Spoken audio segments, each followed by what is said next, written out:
Bonjour à tous, je suis heureuse de vous retrouver aujourd'hui avec une recette de beignets marocains qu'on appelle aussi sfenj. A tout de suite pour les étapes de cette recette.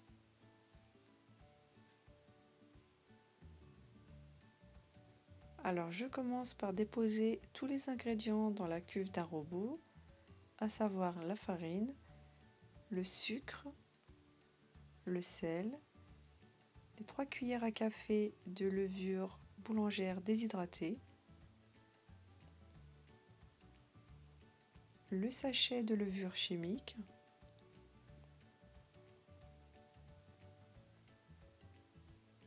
je mélange un peu,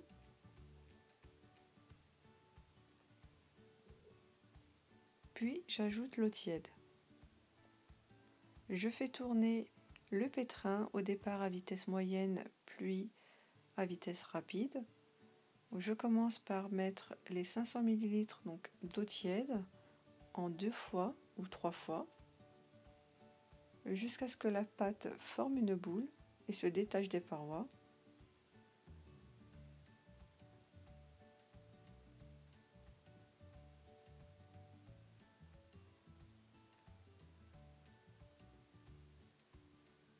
Une fois que la pâte s'est détachée des parois, j'ajoute les 250 ml d'eau restants petit à petit à chaque fois que la pâte reforme une boule.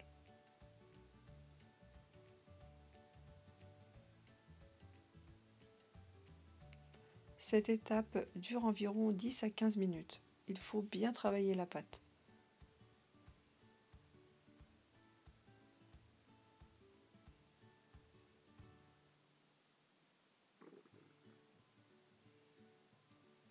Au bout d'un moment, la pâte ne va plus se détacher des bords.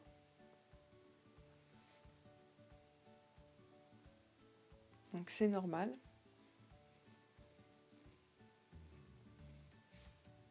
Il faut que la pâte soit collante, comme vous pouvez le voir. Donc ensuite, je la détache du pétrin et je vais la travailler à la main. Donc je mouille mes mains et je vais la battre pendant environ 5 minutes. Donc je vais la secouer contre les parois de la cuve. Cette étape est très importante car elle permet à la mie d'être aérée et au beignet d'être plus moelleux.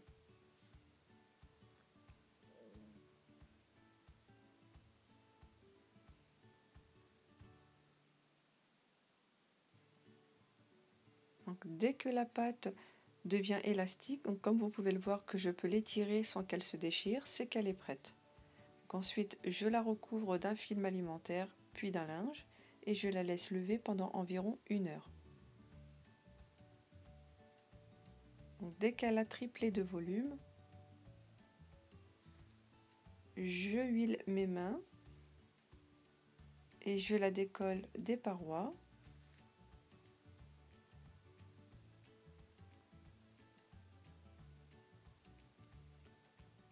Et je la divise en petits pâtons d'environ 80 grammes. Donc je vais peser chaque pâton.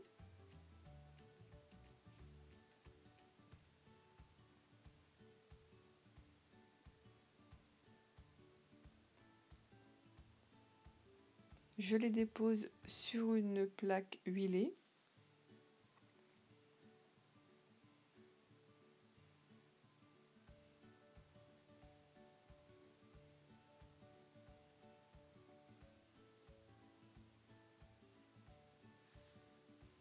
Une fois que je les ai tous, que j'ai complètement divisé la pâte, donc je vais reprendre chaque petit pâton et je vais le peser et les lisser. Donc comme vous pouvez le voir, donc je vais les étirer vers le bas pour former une belle boule.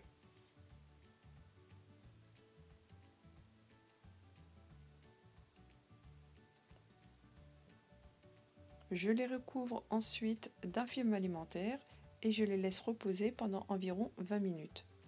Je prépare pendant ce temps-là 2 poêles, donc une petite poêle avec environ 4 cuillères à soupe d'huile et une poêle plus profonde avec beaucoup plus d'huile. Donc ensuite, je commence la cuisson.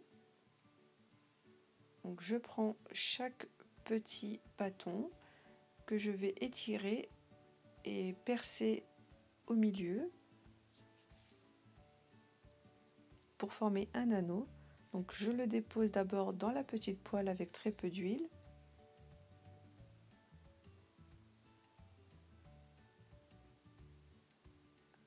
Une fois qu'il a doré, je le redépose ensuite dans la grande poêle sur la même face et je reproduis la même opération avec les autres petits bâtons. Une fois que le beignet est bien doré sur la première face, je le retourne.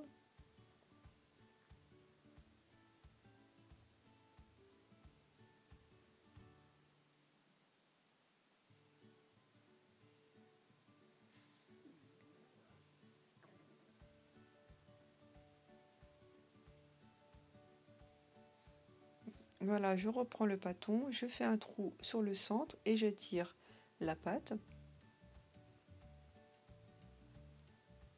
Quand le beignet est cuit de chaque côté, donc je le mets sur le côté, donc c'est pour ça que j'ai choisi une poêle à bord haut, donc pour pouvoir cuire le beignet sur toutes les faces et sur les côtés. Une fois que le beignet est cuit, je le dépose sur du papier absorbant et je continue l'opération avec toutes les autres pâtes. Je fais cuire sur une première face, sur les deux poêles et ensuite je retourne le beignet.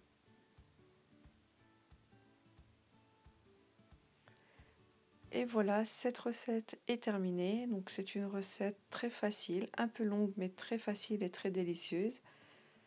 Je vous invite à l'essayer. J'espère que ma recette vous aura plu et je vous dis à bientôt pour une nouvelle vidéo.